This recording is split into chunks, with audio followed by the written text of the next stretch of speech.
Le triangle symétrique par Trading Community Vision.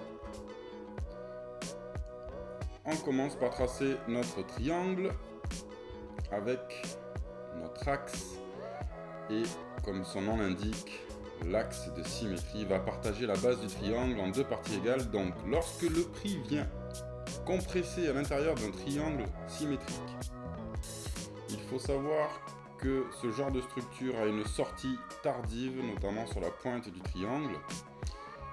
Alors on utilise la base du triangle comme objectif. Pour une sortie baissière, on place la dimension de la base du triangle en dessous du triangle pour placer notre take profit.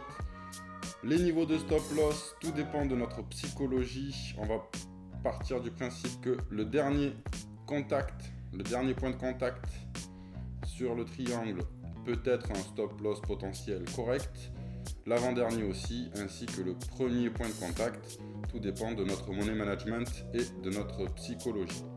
Voyons maintenant avec un exemple contraire pour une sortie haussière. Donc, on place notre take profit sur une dimension identique à la base du triangle, mais au-dessus du triangle, on place pareillement notre stop loss sur le dernier point de contact, l'avant-dernier ou le premier point de contact, tout dépend de notre psychologie.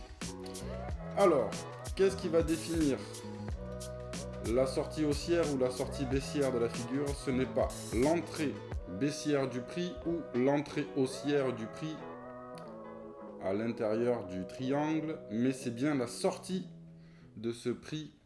On va voir ça tout de suite. Donc nous sommes sur une figure de retournement et de continuation, et c'est bien la cassure de la structure qui va nous définir la sortie baissière ou la sortie haussière du triangle symétrique. Donc la cassure valide la direction de l'objectif. On prend la dimension de la base du triangle que l'on reporte en dessous de la cassure pour placer notre take profit. Bien entendu, nous allons avoir très fréquemment un retest, donc un pullback pour une sortie baissière et une cassure haussière. Dans ce cas-là, on reporte notre objectif en haut du triangle, en haut de la cassure haussière, avec toujours notre retest throwback et avec une explosion haussière.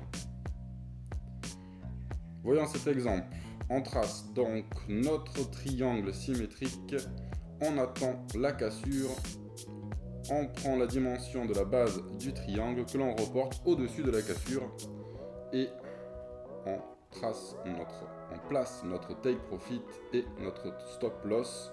Donc les points à retenir importants du triangle symétrique, c'est que la sortie de la structure est très tardive, qu'il faut attendre la cassure de la structure pour définir si l'objectif va être haussier ou si l'objectif va être baissier.